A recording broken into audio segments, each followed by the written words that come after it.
Bonjour, alors, je ne sais pas si vous avez déjà remarqué que dans la vie, les choses ne se passent pas nécessairement toujours comme prévu, notamment pour ce qui est du partage des idées. Dans le sens que souvent, ça peut arriver que quelqu'un essaie de te convaincre de quelque chose, mais qu'il réussisse précisément à plutôt te convaincre du contraire.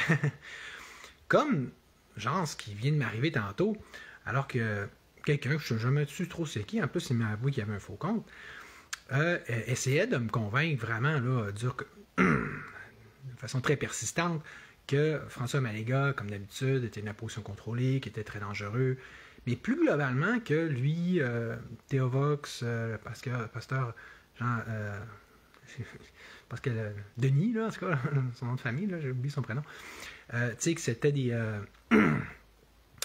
mauvaises personnes, finalement, puis toutes leurs églises, etc., parce qu'ils voulaient, plus précisément, avoir on va pas prendre le contrôle de la politique, mais je veux dire, avoir un effet, un impact, puis des visées au niveau politique.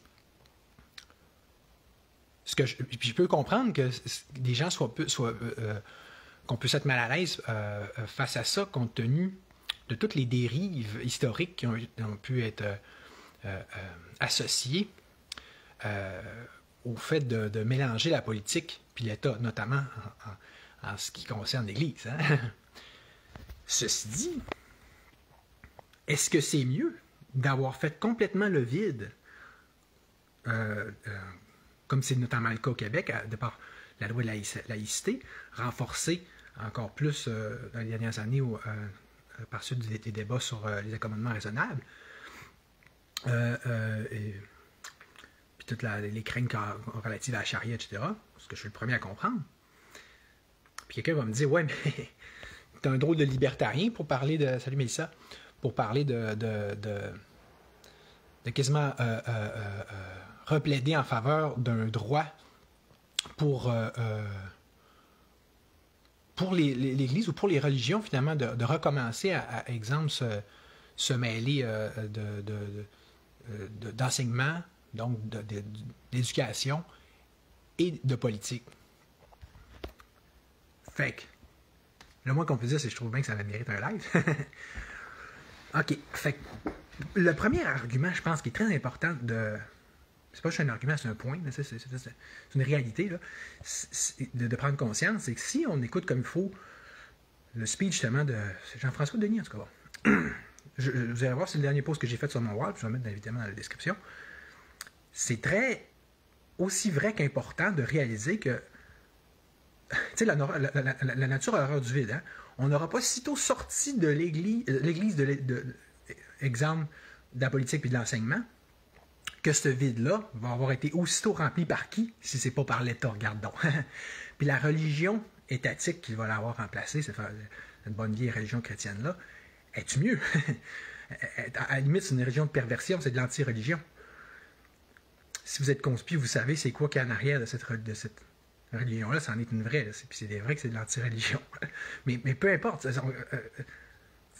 On essaie de parler pour monsieur, madame, tout le monde, puis on fait juste regarder les faits. C'est-tu bon, ça? C'est-tu ces dogmes-là, ce brainwash-là que l'État gave à fond, dont l'État gave à fond nos chers petits élèves, là,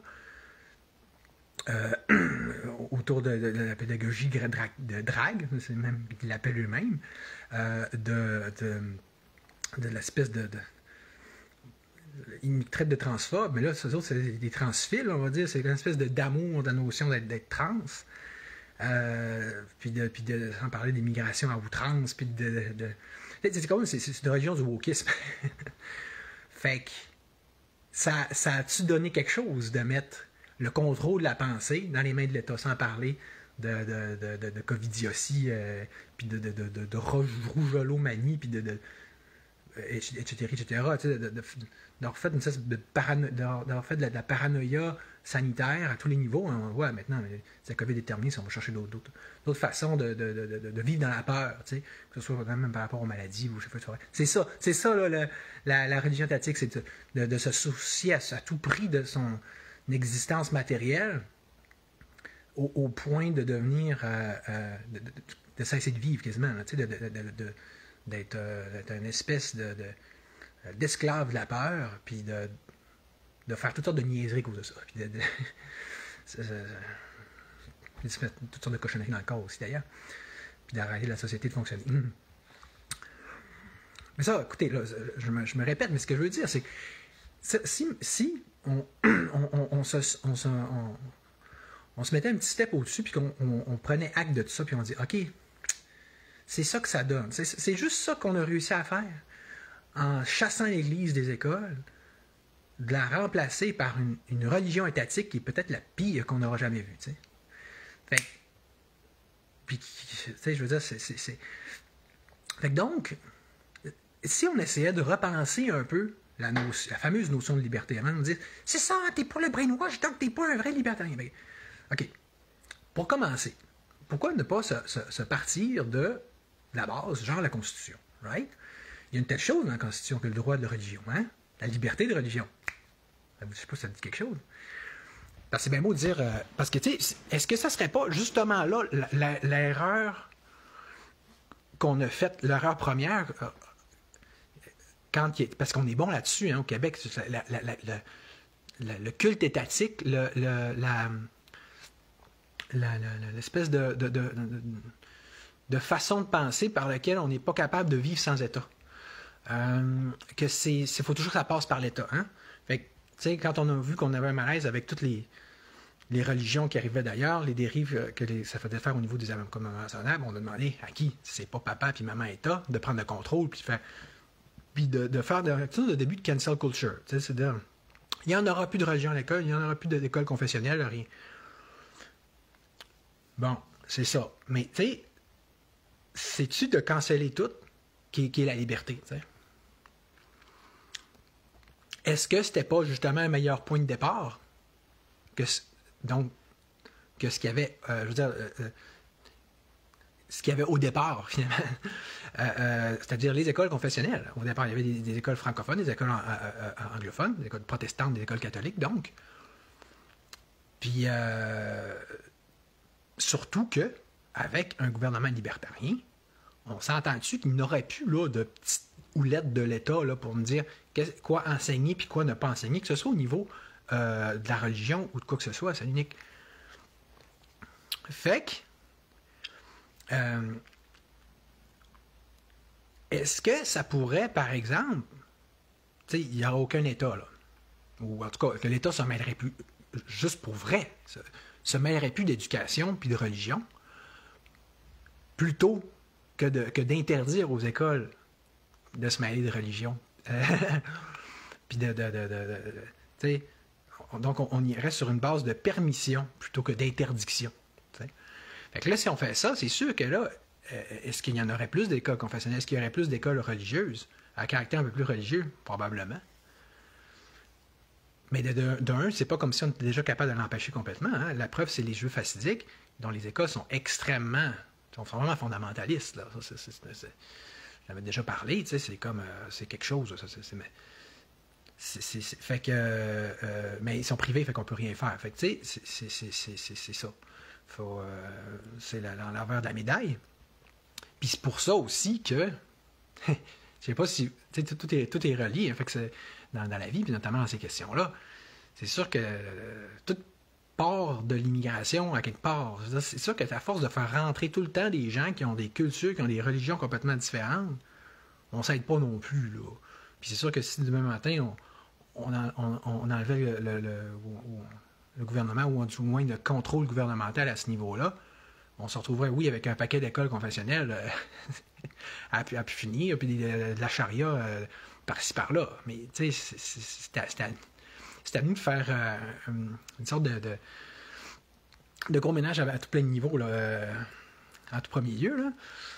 Mais, tu sais, parce que c'est ça, comme disait Patrick Baudry, fondateur de la Meute, je veux dire, on est censé ici avoir comme vraie, on va dire, doctrine de base de libéralisme, c'est-à-dire de faire entrer des gens qui ont des religions qui méprisent la femme, qui méprisent la liberté. C'est pas très cohérent, c'est pas très conséquent, c'est pas très logique. Puis Puis là, le libéralisme se revient contre nous autres. On fait comme.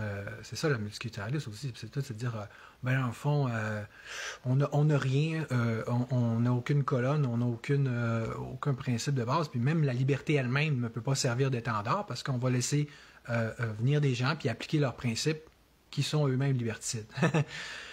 Fait que c'est pour ça que là, la première chose, c'est de reprendre le contrôle de notre immigration, je me répète. Mais une fois qu'on va avoir fait ça, on est-tu game de dire, ouais, on va oser vivre le plus possible sans gouvernement, au risque qu'on se retrouve avec une pluralité de pensée, une pluralité de types d'éducation, une pluralité d'écoles, puis de systèmes scolaires, puis de vocation scolaire, puis donc de confession d'école. Fait que là, est-ce qu'on risquerait... tu sais, je veux dire...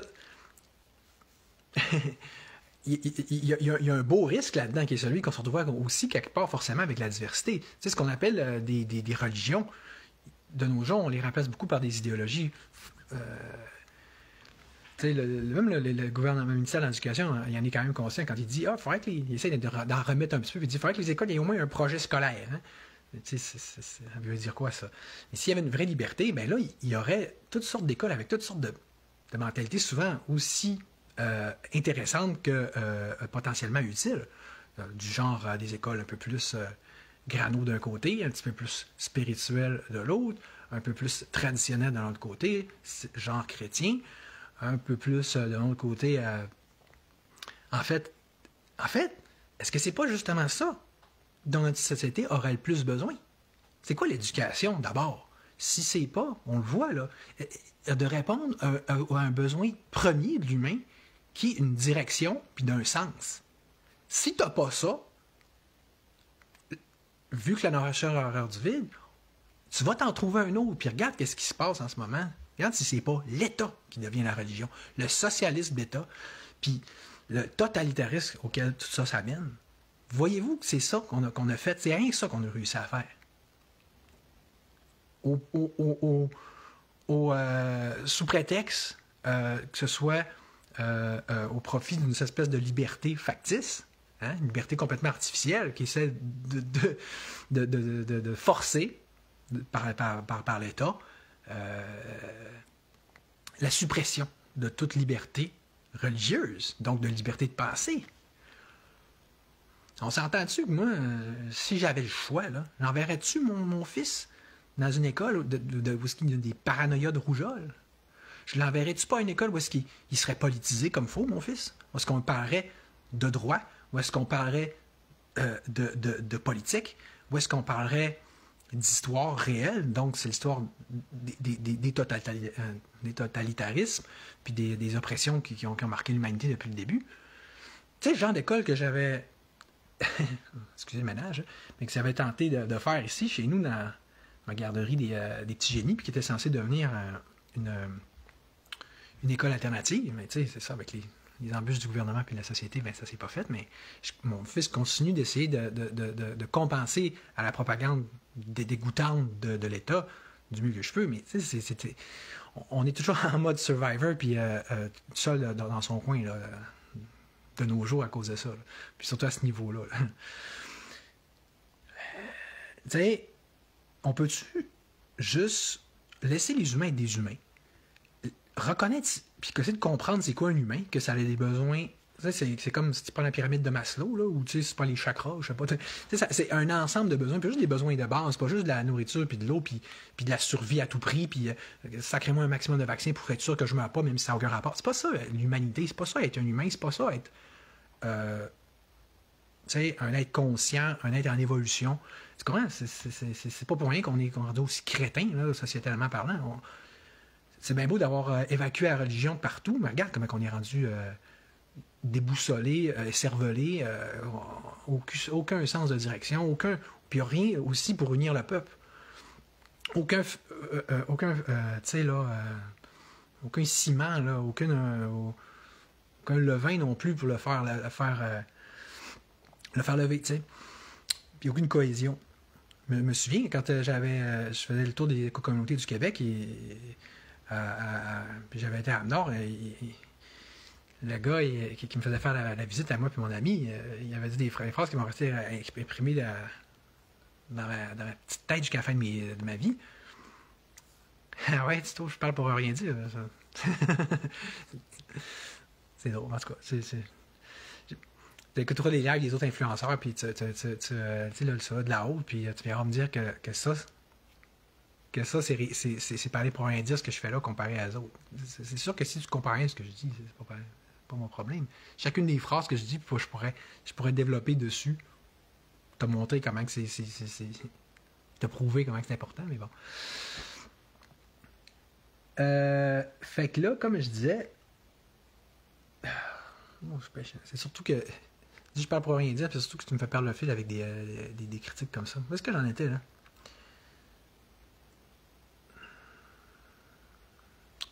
Bon, c'est beau, j'ai perdu mon fil. Fait que je vais. Je vais te pogner, t'imagines-tu, pour arrêter mon live à cause d'un troll.